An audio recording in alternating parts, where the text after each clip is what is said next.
마태복음 7장 3절. 어찌하여 형제의 눈 속에 있는 티를 보고 내 눈 속에 있는 들보는 깨닫지 못하느냐. 보라, 내 눈 속에 들보가 있는데 어찌하여 형제에게 말하기를 나로 내 눈 속에 있는 티를 빼게 하라 하겠느냐. 자, 여기 또 새로운 말씀을 하십니다. 형제의 눈 속에 있는 티를 보고 내 눈 속에 있는 들보를 깨닫지 못하느냐. 들보라고 하는 것은 아주 큰 나무 토막입니다. 뭐 우리가 말하면 대들보 있죠, 대들보. 응? 이거 아주 큰 나무 토막, 나무 기둥 이런 겁니다. 그 눈 속에 어떤 들보가 들어갈 수 있겠어요, 그렇죠? 이것은 좀 과장된 표현 같지만은 말하자면은 네 속에는, 네 눈 속에는 엄청난 죄가 박혀 있는데, 예? 남의 조그마한 티는 조그만 나무 쪼가리입니다. 아주 작은 거, 그러잖아요. 예? 형제의 눈 속에 있는 티는 보면서 네 눈 속에 있는 들보는 왜 깨닫지 못하느냐.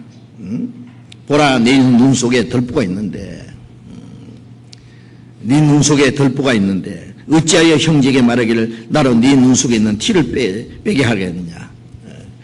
뭐 우리 속담에 있잖아요. 뭐 똥 묻은 개가 뭐 개 묻은 개 나무랜다. 자기는 똥이 묻었는데도 모르는 거예요. 그런데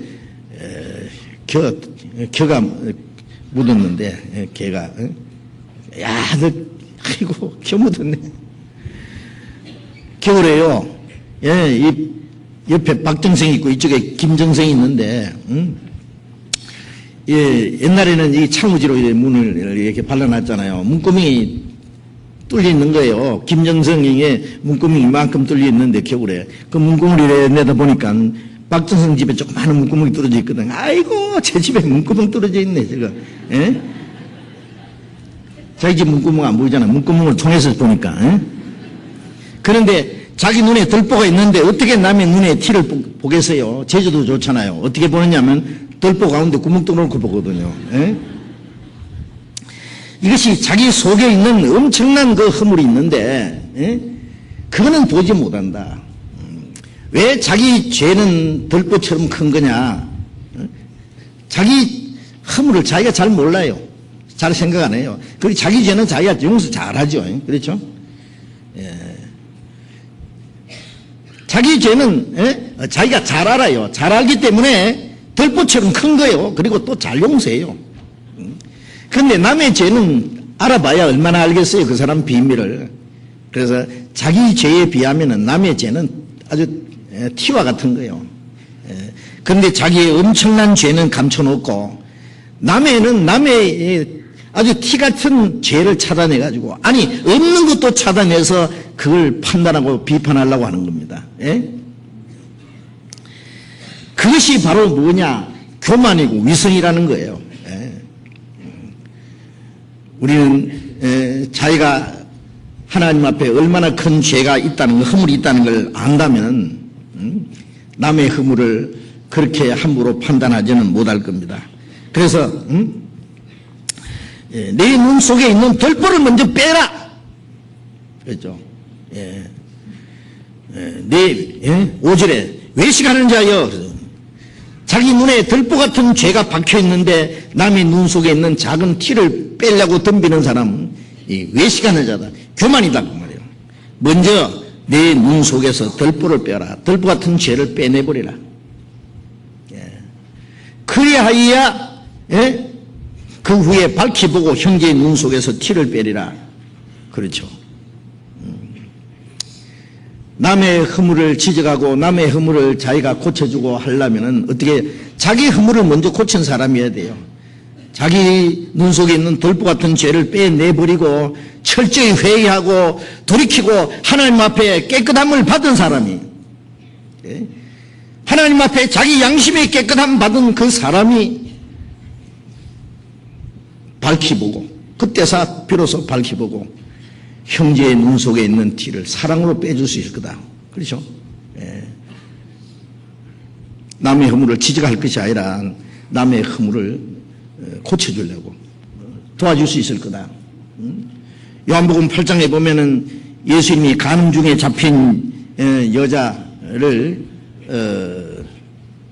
유대인들이 끌고 와서 율법에 이런 자를 돌로 쳐 죽이라 했는데 선생은 어떻게 말하겠나이까? 손에 돌멩이를 들고 예수님의 이제 입에서 말씀만 떨어지면 그냥 서로 먼저 돌로 치려고요. 설기등등해가지고 있는 거예요. 예수님 말씀에 죄 없는 자가 먼저 돌로 치라 그랬죠. 그러니까 늙은 자부터 시작해서 젊은 자까지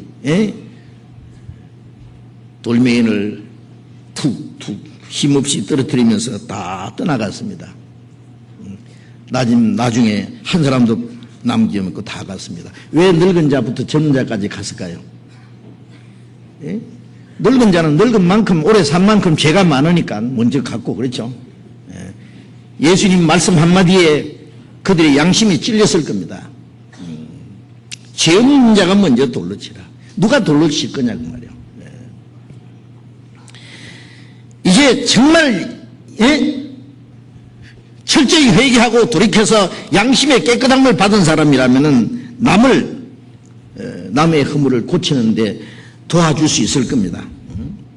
그러나 자기 죄를 회개할 줄 모르는 사람이 그걸 뉘우치고 돌이킬 줄 모르는 사람이 남의 작은 죄를 판단하고 남의 죄를 고치려고 덤빈다고 하는 것은 그거는 교만이고 그건 위선이다 그 말이에요. 위선. 누가 남을 고칠 수 있느냐? 정말 하나님 앞에 자기가 깨끗한 사람. 하나님 앞에 깨끗함 받고 하나님 보실 때 정말 신령한 자로 인정될 수 있는 사람. 고린도전서 2장을 보겠습니다. 고린도전서 2장 15절.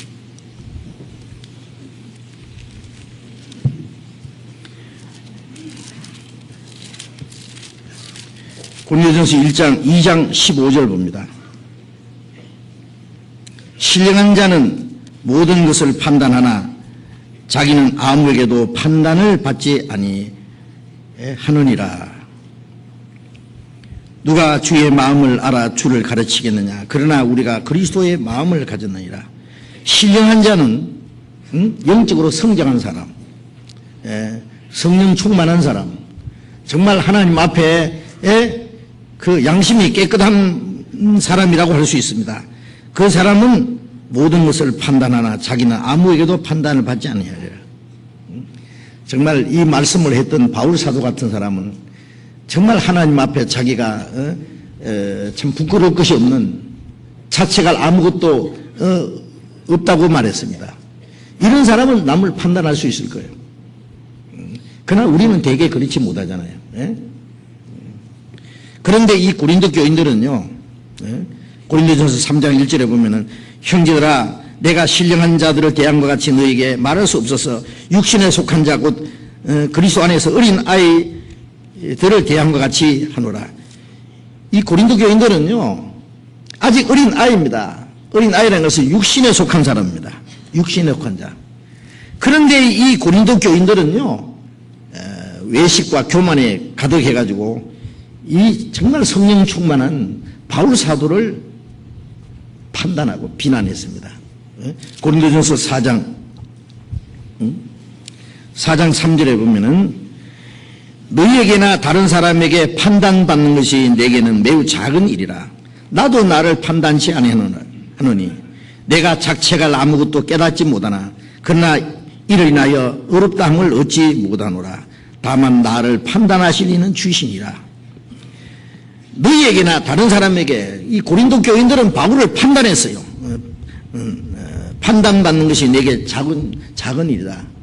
예? 정말 하나님 앞에 자기가 부끄러울 것이 없는 사람은 남에게 판단받아도 그걸 신경 안 쓰죠. 그렇죠? 예?